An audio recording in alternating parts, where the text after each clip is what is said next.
Alrighty, ladies and gentlemen, good morning, good evening, good afternoon. Welcome back to another video on Modern Warships. I'm the Unknown, and today I'm going to be doing an in-depth review on the Wrath of the Abyss event. And let me tell you, this is a good one. So I'm going to go ahead and get started with the review. So obviously, first off, we have the 13 stages, alright? And with the 13 stages, the most notable prizes are the Cult of the Kraken Flag, the free sectarian exterminator avatar, which is a rare avatar, but honestly looks pretty good for a rare avatar. Then we have a cluster missile, basically free art coins. And then we have the initiate title, and then the Mark 42 cannon, which I'll take a look at shortly. Anyways, as you progress through the event, you unlock the discounts needed to purchase the JS Musashi Aegis, which I bought mine at the 80% discount because why not? But yeah, so moving on, we have special offers. We have the skin, or if you don't want to wait, you can pay $100 to get the ship up front. And then we have a $15 skin bundle, which looks very good. We'll take a look at that one very shortly as well. Next, we have the event points needed to progress through the event. And then we have the pay-to-win gacha and the free-to-play gacha. Now, I do want to talk about these gachas quite a bit because the devs have made these gachas almost perfect. I'm not saying it's not, but just take a look at this gacha for a second. Obviously, we have the ship. We have two brand new missiles, the P900 Alpha, which is a missile that can be fired from underwater. And then we have the two DF-100s, three Azrocs, gold, event points, art coins, 3 flags, and electronic warfare, which nobody cares about. But let's go to the free-to-play gacha. Let's just take a moment to take this all in for a second. There's no more useless $50,000. There is no more useless 7 upgrades or 15 upgrades, whichever one it was. The devs got rid of it. And in place, they put a nuke torpedo in here. Brand new nuke torpedo. They brought back the Hell AMCA.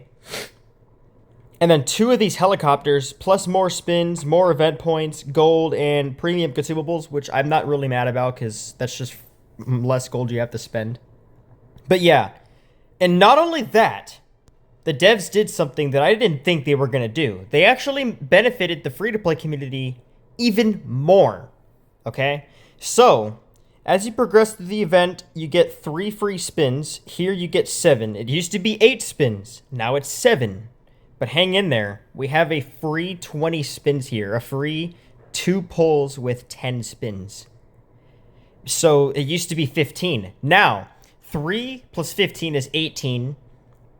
Or 3 plus 8 is 11, plus 15 is 26 spins. So from past events, you were able to do 26 free spins. Now, you're able to do 30 free spins. Now, that's quite a lot. Some people have gotten lucky. My buddy Hudson got lucky with 99 cents. And if you go to the shop here, 99 cents gets you 5 spins. And he was able to get the gacha ship. But you get a free 30 spins. Like, you cannot beat that. It doesn't matter how unlucky you are. Look at the activities. You have a higher chance of getting something good plus golden art coins. Like, this is like a perfect gacha. Anyways, we have the shop here where you can buy the spins needed to progress in the pay-to-win gacha. And then we have the leaderboards. Obviously, I'm 7th place right now. I was number 1, but obviously the no-lifers took over. But yeah, so the number 1 award gets a legendary Father Eli avatar, the Medusa Kraken Slayer and Horror from the Depths title with 500 art coins. The 2nd and 3rd place, same thing, but they don't get the Kraken Slayer title. 4 to 10 gets the Horror from the Depths title plus the Avatar and 200 art coins. And then 11 to 30 gets the Avatar and art coins. Next, we have the Spins leaderboard here, where the rewards for this is this pretty cool looking Eye of the Beast avatar, which we'll look at. A Cult Leader title, Dead Diver, and 500 gold. 4 to 10, you get everything but the Eye of the Beast title.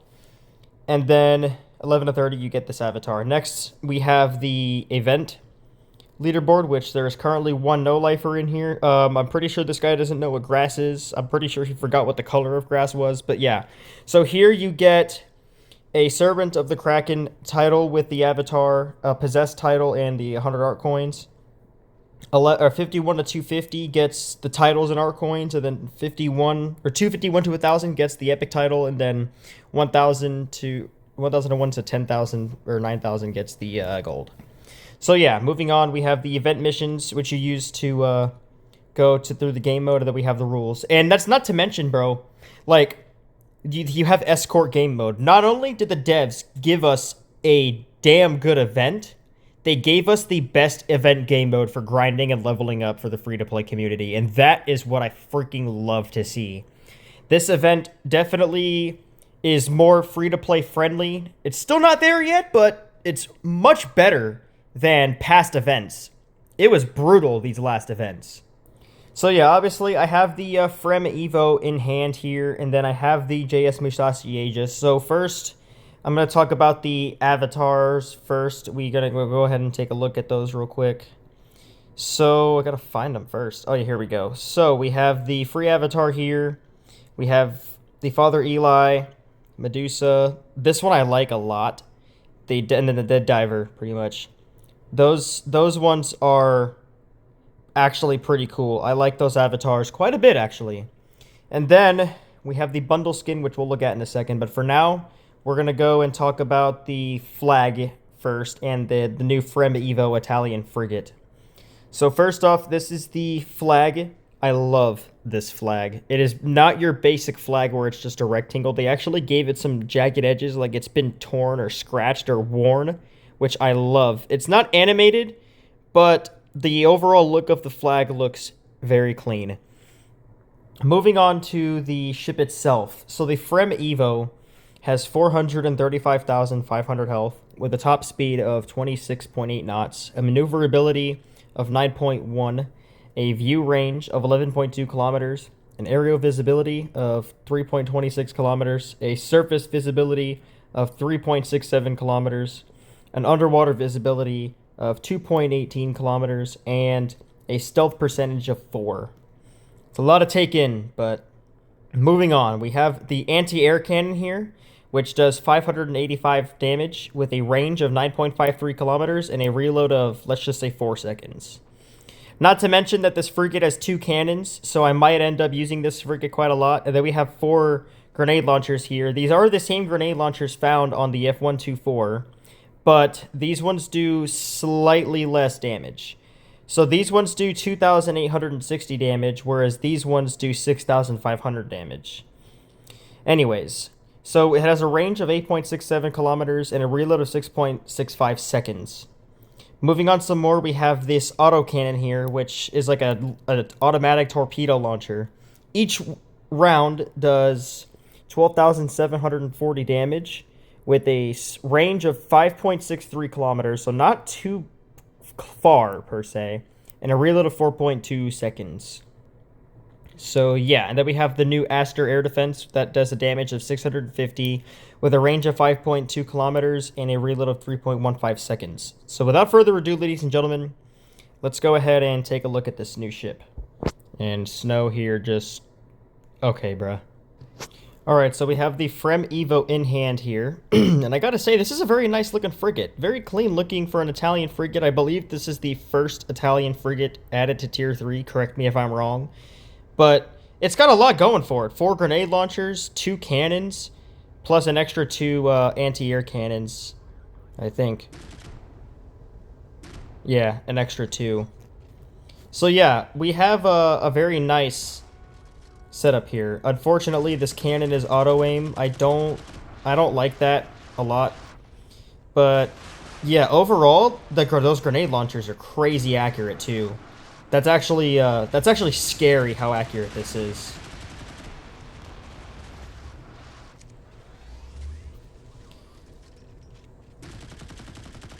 Here we go, get a nice helicopter kill in there.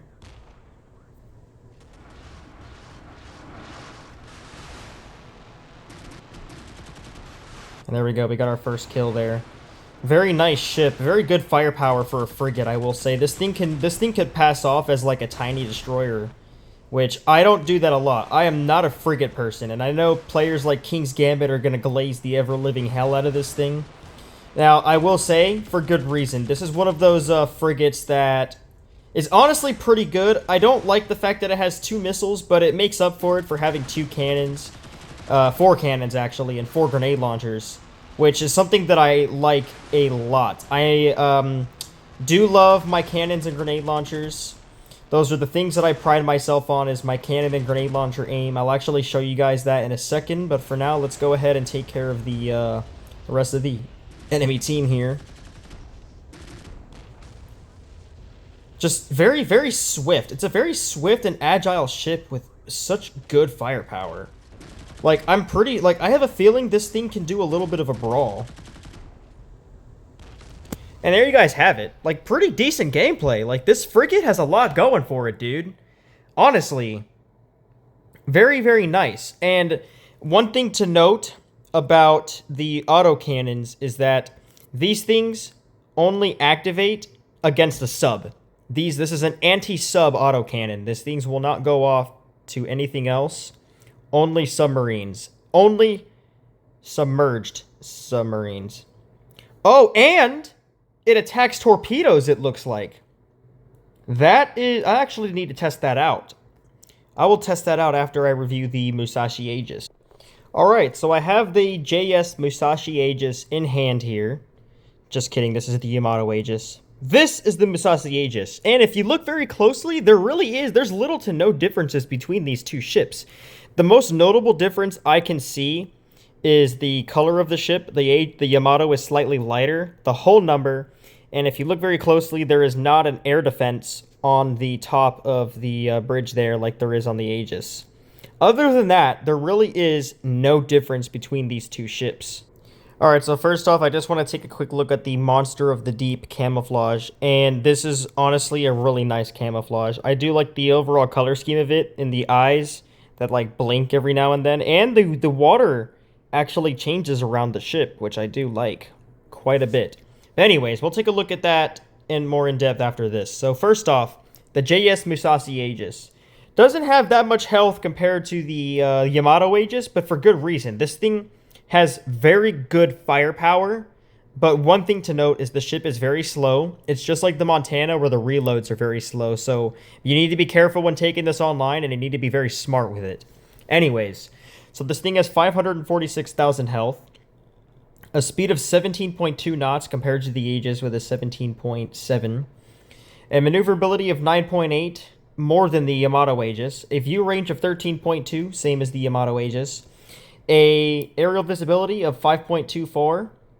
So it looks like this thing has matching stats to the Yamato Aegis. A aerial visibility of 5.24, surface visibility of 5.95, and an underwater visibility of 3.54. Now, the cannons is where it gets different. So we have a damage of 16,640. Oh no, actually, these are the same damage. They have the same exact cannons as the Aegis. Now, in place is a Mark 71. So instead of getting a Mark 45 here, we get a Mark 71 on the Aegis, which does 14,950 damage with a range of 13 kilometers and a reload of 11.90 seconds.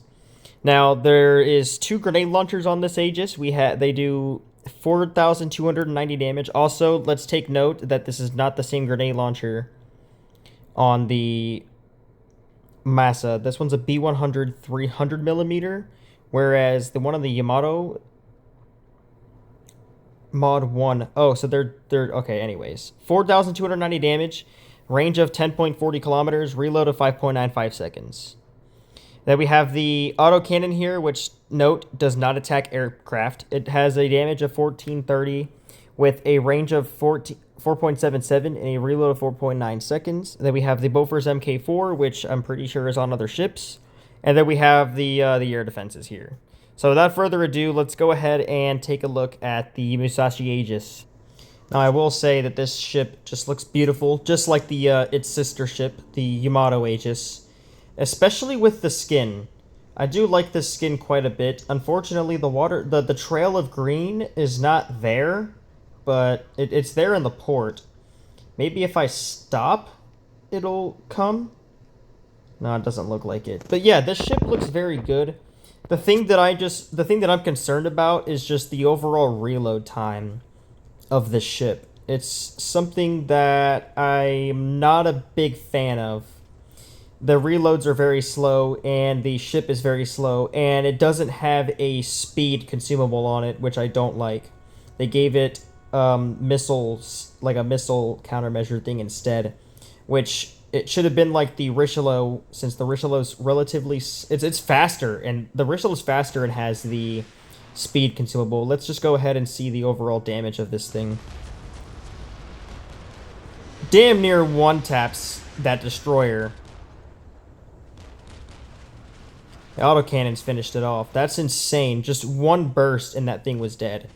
But as you can see, the reload is very slow. Even for the secondary cannons, the reload is slow. But this thing just absolutely annihilates everything in close range. Especially that grenade launcher. The grenade launcher is decently accurate. But still, the secondary cannons aren't as accurate and the reload is very slow.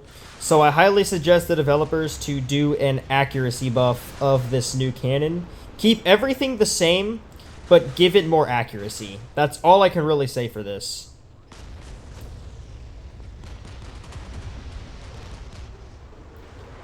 But yeah, the main guns on this thing are just painfully slow for reloading.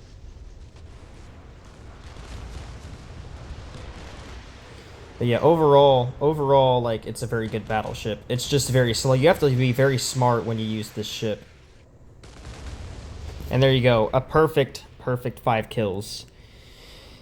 But yeah, overall, not my kind of battleship. Some people are gonna like it, some aren't. That's just one thing to note is that this thing has terrible freaking reload. I think the devs need to, like, nerf the reload just a little bit. Just a little bit. It is a pay-to-win ship, so I do believe that it needs to have some sort of pay-to-win stats to it. So I do believe, like, if I was to suggest a reload time, give it a 15-second flat reload time. As for this cannon, give it a 9-second reload and an accuracy buff. And that's it. Nothing else needs to change on the ship but the reloads of these cannons. Especially the secondary cannon. This thing needs a shorter reload than 11 seconds. That's just painful. Anyways, let's go ahead and test to see if that is true about the autocannons or the autocannon on the Frem Evo. I want to test to see if this thing does attack torpedoes.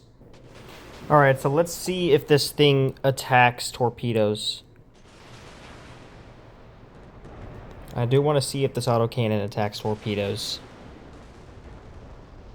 Okay, so far... Wow!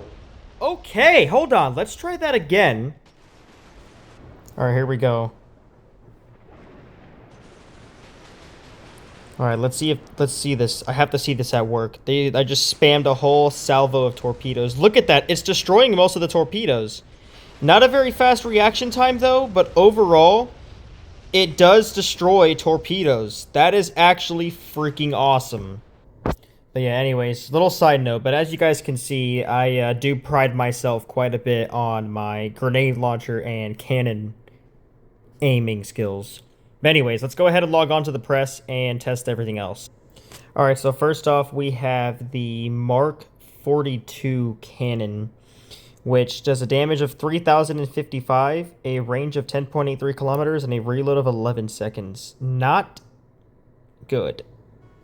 Alright, so let's see what we're working with here. Okay. So it's an anti-air cannon.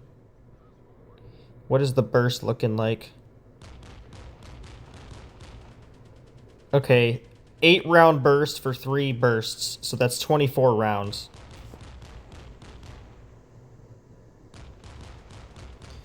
So how much damage does this thing do in total? That's what I want to know. Alright, here we go. Damage test in 3, 2, 1.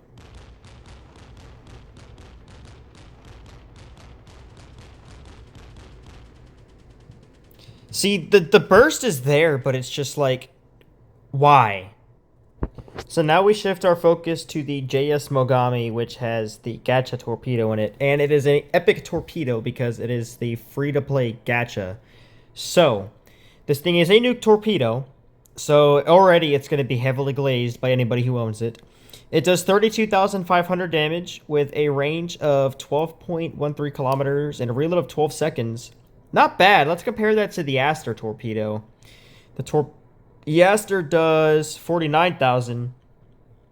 The reload is slightly higher. Okay, so this torpedo is more of a spam nuke torpedo. Let's go ahead and test it. All right, here we go. We're gonna launch 4 of these things. All right, and there we go. They're off. Decently fast torpedoes, I will say. And 137,000 damage. Not bad. Not bad at all. Let's go ahead and test that against an underwater sub. All right, here we go. The sub is going to stand no chance. I already know I need to get at least 2 of these and put them on my F124. 144,000. Very nice. And the reload is not bad at all. 12 seconds is honestly not bad. Very, very nice. All right, and that is the Wrath of the Abyss review. Probably one of the best events, if not the best event to come out this year. Very good for the free-to-play community. Extra free spins, better rewards for the gachas, and both gachas, and escort game mode, which is literally the best game mode for events by far, hands down. Plus, the event rewards are outstanding, minus the cannon. I'm not a big fan of the cannon, but it's not terrible. So yeah, let me know what you guys think about this event in the comments. Let me know what your favorite reward is and what reward you would like to see. And if you made it to the very end, comment finished. Comment the word finished if you've made it all the way to the end. And stay tuned, because if I reach 3,000 subscribers, I will do a gacha giveaway, and I will do all 1,400 or 1,300 spins needed to get the ship. So yeah, definitely stay tuned for that. Thank you guys for watching, and peace out.